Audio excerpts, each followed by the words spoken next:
നേട്ടങ്ങൾ എണ്ണിപ്പറഞ്ഞ് രണ്ടാം പിണറായി സർക്കാരിന്റെ 4ാം വാർഷികാഘോഷങ്ങൾക്ക് തുടക്കം. കാസർഗോഡ് കാലിക്കടവിൽ സംസ്ഥാനതല ആഘോഷം മുഖ്യമന്ത്രി പിണറായി വിജയൻ ഉദ്ഘാടനം ചെയ്തു. ഒരു ഘട്ടത്തിലും കേന്ദ്രം സഹായിച്ചില്ലെന്നും കേന്ദ്രം അവഗണിക്കുമ്പോൾ സംസ്ഥാനത്തെ പ്രതിപക്ഷം അവർക്കൊപ്പം നിന്നെന്നും മുഖ്യമന്ത്രി കുറ്റപ്പെടുത്തി.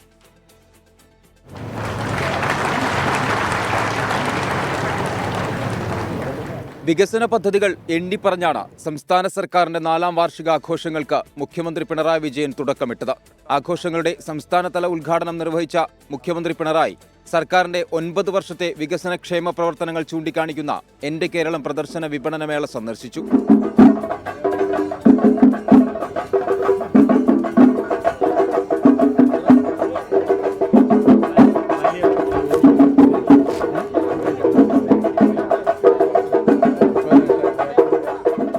കേന്ദ്ര സർക്കാർ ഒരു ഘട്ടത്തിലും സഹായിച്ചില്ലെന്നും കേന്ദ്രത്തിന് നശീകരണ വികാരമെന്നും മുഖ്യമന്ത്രിയുടെ വിമർശനം.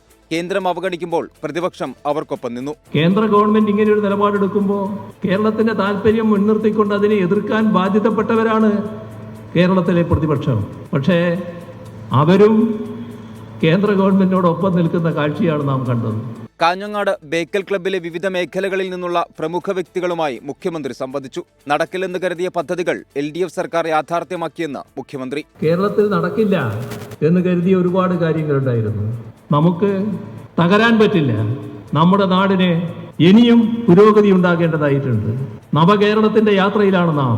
ഒരുപാട് പുരോഗതികൾ നാം നേടിയിട്ടുണ്ട്. എണ്ണി പറയാനുള്ള നാഴികക്കല്ലുകൾ ആ പുരോഗതിയുടെ ഭാഗമായി കാണാൻ കഴിയും. 500 പേർ പങ്കെടുത്ത പരിപാടിയിൽ നവകേരളവും ഭാവി വികസന പദ്ധതികളും ചർച്ചയായി. 40 ദിവസം നീണ്ടുനിൽക്കുന്ന ആഘോഷ പരിപാടി തിരുവനന്തപുരത്താണ് സമാപിക്കുക. 24 കാസർഗോഡ്.